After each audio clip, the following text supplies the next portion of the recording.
सदर ने दस्तखत कर दिए, 26वीं आईनी तरमीम नाफिज हो गई। चीफ जस्टिस की तैनाती के लिए खसूसी पार्लिमानी कमेटी की तश्कील का अमल शुरू। सेनेट और कौमी असम्बली से पार्लिमानी पार्टियों ने अरकान नामजद कर दिए। सेनेट से नून लीग ने आजम नजीर तारड़, पीपल्स पार्टी ने नवीद कमर और फारूक एच नाइक को नामजद कर दिया। अपोजिशन में तहरीक इंसाफ ने बैरिस्टर अली जफर और JUI ने कामरान मुर्तजा को नामजद कर दिया। कौमी असम्बली सेक्रेटेरिएट के खत पर पार्लिमानी पार्टियों की नामजदगी जारी।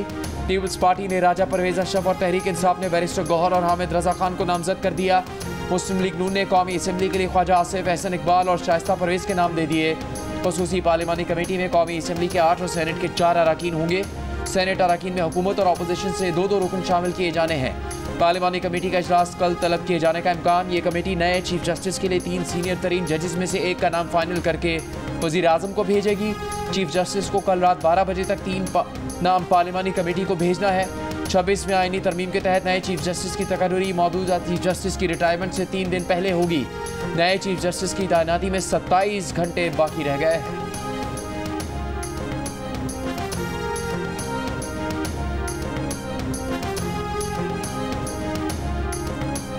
सुप्रीम कोर्ट ने PTI इंट्रा पार्टी इलेक्शन नजरसानी दरखास्त खारिज कर दी। कहा PTI ने न केस मेरिट्स पर दलाइल दिए, न फैसले के किसी गैर कानूनी नुक्ते की निशानदेही की। हामिद खान ने कहा कि अदालत लार्जर बेंच बनाए। चीफ जस्टिस ने कहा कि नजरसानी में फैसले पर सवाल उठाना होते हैं, केस चलाएं, दलाइल दें। हामिद खान बोले वो ऐसे शख्स के सामने दलाइल नहीं दे सकते जो मुतासिब है। नया बेंच बनेगा तो दलाइल देंगे। जस्टिस मुसरत हिलाली ने कहा कि क्या जो आइन पर बात करे मुतासिब होगा। जस्टिस मोहम्मद अली मजहर ने कहा कि PTI का आइन इंट्रा पार्टी इलेक्शंस के लिए साफ है, या आइन बदल दें या इलेक्शंस कराएं। जस्टिस मुसरत हिलाली ने पूछा, ऐसा तो नहीं कि आप इंट्रा पार्टी इलेक्शंस में दिलचस्पी ही नहीं रखते और सिर्फ अवाम से हमदर्दी लेना चाहते हैं। वकील अली जफर ने कहा कि 26वीं आईनी तरमीम के बाद मौजूदा बेंच इंट्रा पार्टी इलेक्शन नजरसानी नहीं सुन सकता। चीफ जस्टिस ने कहा कि अदालत को तरमीम का नहीं पता, हमारे सामने ऐसा कुछ नहीं, हमें न बताया जाए कि क्या सुन सकते हैं क्या नहीं।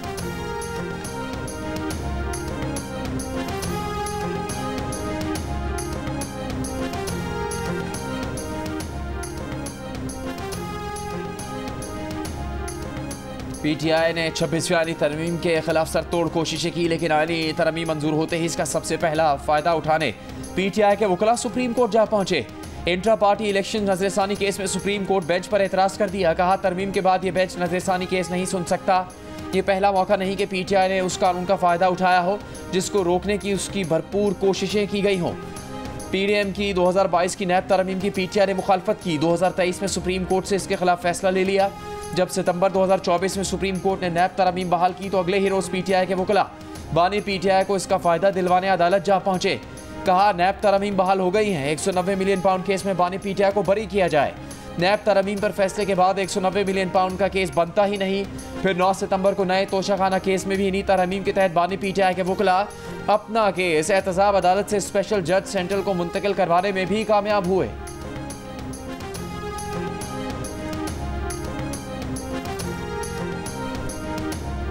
केस आम बेंच सुनेगा या आईनी बेंच? लगता है ये सवाल सुप्रीम कोर्ट में हर रोज उठेगा। मुसाबकती कमीशन से मुतालिक हाई कोर्ट के फैसले के खिलाफ अपील पर जस्टिस मंसूर अली शाह के रिमार्क्स। कहा क्या ये केस अब आईनी बेंच में जाएगा या हम सुन सकते हैं। बैरिस्टर फरूक नसीम बोले सियासी केसेस अब आईनी केसेस बन चुके हैं। जस्टिस आयशा मलिक ने मुस्कुराते हुए रिमार्क्स दिए कि चलें जी, अब आप जानें और आपके आईनी बेंच नई तरमीम पढ़ लें, आर्टिकल 199 वाला केस यहाँ नहीं सुन सकते। जस्टिस मंसूर अली शाह ने कहा कि 3 हफ्तों तक समाअत मुलतवी कर रहे हैं, तब तक सूरत हाल वाज़े हो जाएगी। वैसे भी हमें खुद समझने में ज़रा वक्त लगेगा। हम वकला इस आइनी तरमीम को मुकम्मल तौर पर मुस्तरद करते हैं। हम समझते हैं ये आइनी तरमीम जो है ये एक्स्ट्रा कॉन्स्टिट्यूशनल है।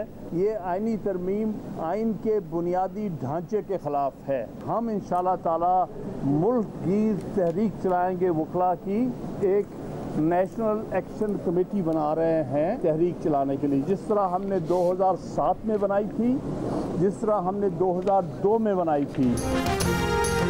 वकील रहनुमाओं का 26वीं आईनी तरमीम के खिलाफ मुल्की तहरीक चलाने का ऐलान। हामिद खान ने कहा कि आईनी तरमीम मावराए आइन और अदलिया पर हमला है, सबका इत्तफाक है कि इसे रोकेंगे। जस्टिस मंसूर अली शाह के अलावा कोई चीफ जस्टिस कबूल नहीं।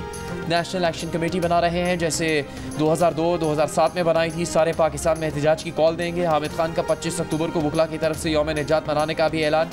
वकील रहनुमा अली अहमद कुर्द ने कहा कि वकीला एक्शन कमेटी 26 अक्टूबर के बाद इजलास में लाहेअमल का ऐलान करेगी, यानी तरमीम को चैलेंज करेंगे। सड़कों पर दमादम मस्कलंदर होगा। राहिब बुलेदी ने कहा कि जिन्होंने तरमीम की मुखालफत की वो उनकी तहरीक में शामिल हो जाएं। सलमान अकरम राजा ने कहा, अब मुदाफ़त के सिवा कोई रास्ता नहीं, अगर अदालतों में आवाज़ बुलंद नहीं करने देंगे तो हम सड़कों पर एहतजाज करेंगे। वकील रहनुमा लतीफ़ खोसा आबिद जुबैरी ने भी आईनी तरमीम मुस्तरद कर दी।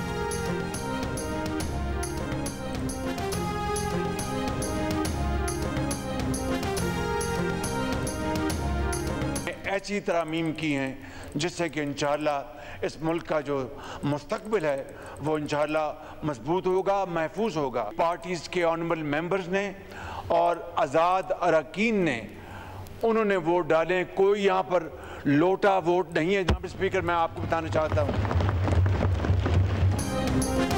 वज़ीर आज़म शहबाज शरीफ ने कहा है कि आईनी तरमीम की मंजूरी में कोई लोटा वोट इस्तेमाल नहीं हुआ।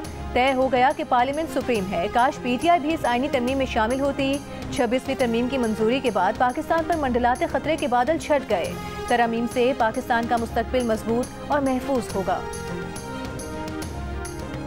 इन तरामीम के पास होने के बाद अदलिया को हमेशा के लिए महकूम बनाया जाएगा। ये कॉन्स्टिट्यूशनल कोर्ट नहीं बनाना चाह रहे जनाब स्पीकर, ये मलक कयूम कोर्ट बनाने जा रहे हैं। एक आजाद अदलिया को उसका गला घोटने का आज ये प्रोसेस जो है वो इख्तिताम पजीर हो रहा है। इसी पार्लियामेंट में हमारे MNAs को उन्होंने ज़द-ओ-कौफ किया। तरमीम को पास करके अदलिया को हमेशा के लिए महकूम बना दिया गया है। यह आईनी अदालत नहीं, मलिक कयूम अदालत बनाने जा रहे हैं। तहरीक इंसाफ के चेयरमैन बैरिस्टर गौहर का कौमी असम्बली में खिताब। कहा, ऐवान इस वक्त तरमीम नहीं कर सकता जब तक रिजर्व सीट्स पूरी ना हो। ऑपोजिशन लीडर उमर अयूब ने कहा कि उनके MNAs को ज़द-ओ-कौफ किया गया है, चंद मफादात के लिए जमहूरियत को ज़बह कर दिया गया। आईनी अदालत को छोड़ दिए और हम आईनी बेंच बनाने जा रहे हैं। जनाब स्पीकर, जैसे विलियम शेक्सपियर ने कहा कि a rose by any other name is still a rose। Bilawal Bhutto सरदारी ने कहा है कि अदलिया ने वज़ीर आज़म खुद निकाले, लेकिन कौमी असम्बली से इख्तियार ले लिया कि वो कायदे ऐवान पर अदम एतमाद कर सके। अदलिया की तारीख ढकी छुपी नहीं। जनरल परवेज़ मुशर्रफ की तौसीक और उसे वर्दी में इलेक्शन लड़ने की इजाज़त अदालत ने ही दी। सियासतदान जद्दोजहद करके आमर को भगाते हैं तो इनको आईन कानून याद आ जाते हैं। आईनी अदालत बनाना चार्टर ऑफ डेमोक्रेसी का हिस्सा था। मौलाना और PTI के मुतालबे पर आईनी अदालत का मुतालबा छोड़कर आईनी बेंच बनाने जा रहे हैं।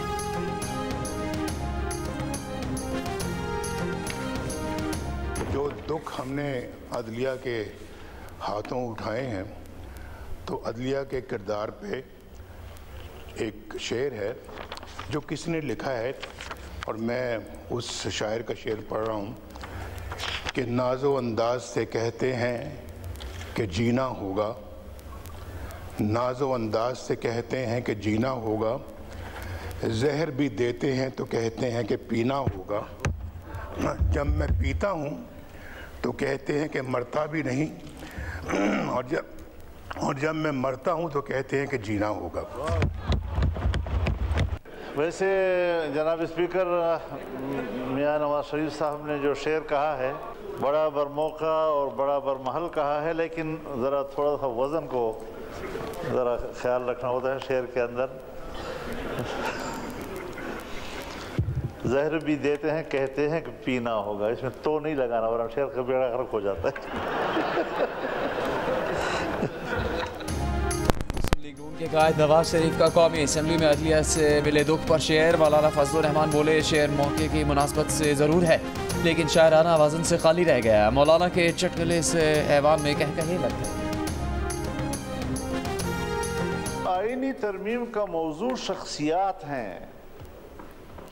यहाँ पर असल में झगड़ा शख्सियात के हवाले से है कि अगर एक जज है तो उससे हुक्मरान पार्टी घबरा रही है, अगर दूसरा जज है तो उससे हिज़्ब इख्तिलाफ की जमात जो है वो घबरा रही है, और एक की कोशिश ये है कि फ़लाँ जज हो, दूसरा कहता है कि फ़लाँ जज हो। सरबराह JUI मौलाना फजलुर रहमान ने कहा है कि एक जज से हुक्मरान पार्टी, दूसरे से हिज़्ब इख्तिलाफ घबरा रही थी। उन्होंने कहा था कि आईनी तरमीम को शख्सियात के तनाज़े में यरगमाल न बनाया जाए, आईनी इस्लाहात लाई जाएँ, अदालती निज़ाम ठीक किया जाए।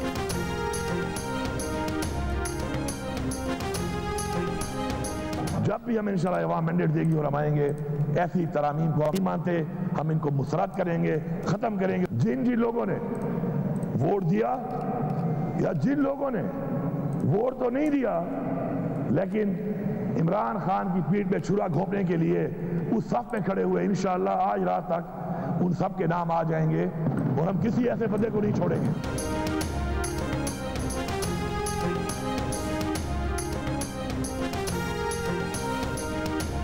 सीनियर तरीन जज को चीफ जस्टिस ना बनाया गया तो फिर निकलेंगे। वजीर आला खैबर पख्तूनख्वा अली गंडापुर ने एक और मार्च का ऐलान कर दिया। असम्बली से खिताब में कहा, गैर आनी तरमीम करके अपनी मर्जी का जज लगाने का प्रोग्राम बनाया गया है। ऐसा नहीं हो सकता कि आप जो करें कोई पूछने वाला नहीं। हम तैयारी करके फिर एक सोच के साथ आएंगे। रात की तरमीम डकैती है, हुकूमत ने आज़ाद अदलिया पर हमला किया। जब भी आएंगे इन तरमीम को ख़त्म करेंगे। ये भी कहा कि इन लोगों ने अपनी वफादारियाँ बदली, हम उनसे भी पूछेंगे, कौम भी पूछेगी। मीडिया से गुफ्तगू में अली अमीन ने कहा, अदलिया की आज़ादी की जंग पूरी कुव्वत से लड़ेंगे और ये जंग जीतेंगे। अडियाला जेल में कैदियों से मुलाकातों पर पाबंदी ताहुक्म सानी बरकरार रहेगी। ज़राए का कहना है पंजाब हुकूमत ने मुलाकातों पर पाबंदी का फैसला सिक्योरिटी खदशात के बाइस किया, जिसका इतलाक सियासी कैदियों समेत आम कैदियों पर भी होगा। इससे पहले 4 से 18 अक्टूबर और फिर 19 से 20 अक्टूबर तक अडियाला जेल में हर किस्म की मुलाकातों पर पाबंदी आयद की गई थी।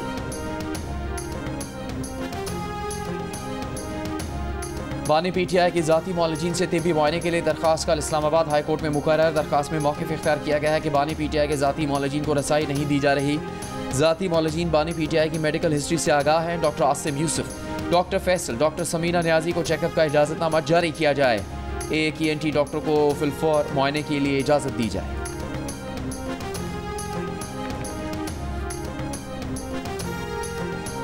पंजाब हुकूमत ने डिप्टी कमिश्नर्स को दफ़ा 144 लगाने का इख्तियार दे दिया। डिप्टी कमिश्नर ज़रूरत के मुताबिक अपने ज़िले में 30 दिन तक दफ़ा 144 लगा सकेंगे।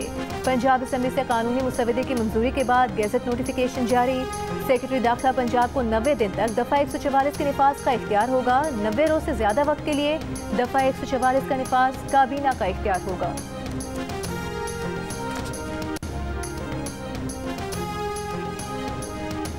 इस्लामाबाद हाई कोर्ट का लापता वकील इंतजार पंजोता को कल पेश करने का हुक्म IG इस्लामाबाद को भी कल तलब कर लिया। चीफ जस्टिस आमिर फारूक ने कहा, 10 दिन हो गए, क्या ज़मीन खा गई बंदे को।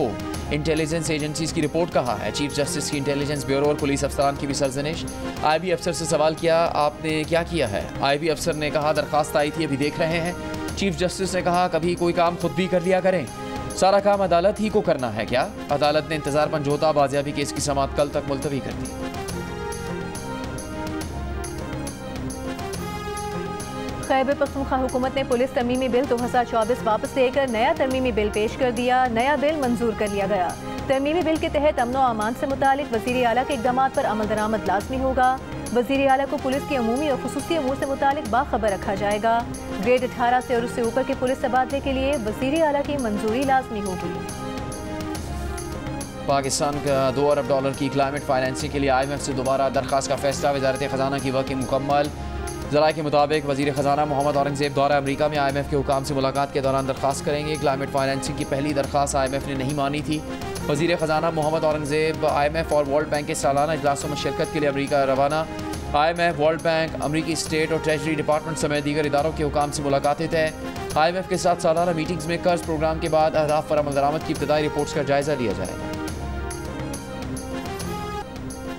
झटपट इंटरनेशनल रिश्ते करवाने वाली पाकिस्तान की नंबर 1 ऐप दिल का रिश्ता ने बरतानिया की लीना और मानसेरा के हमजा की भी जोड़ी बना दी। लीना कुदरती हुस्न की दिलदादा थी और पाकिस्तानियों की मेहमान नवाजी से वाकिफ़ थी। ऐप डाउनलोड करके चंद दिनों में ही हमजा के साथ मैच बन गया और उनकी शादी भी तय हो गई। और लाहौर की लड़की जौनपुर का लड़का, वीज़ा न मिला तो सरहद के दोनों पार मोहब्बत करने वालों ने ऑनलाइन निकाह कर लिया। भारतीय हुक्मरान जमात के रहनुमा के बेटे अब्बास और पाकिस्तानी लड़की अंदलीब जहरा की शादी। बाराती बैंड बाजे के साथ पहुंचे। सरहद के इस पार लड़की वालों की भी तकरीब में शिरकत।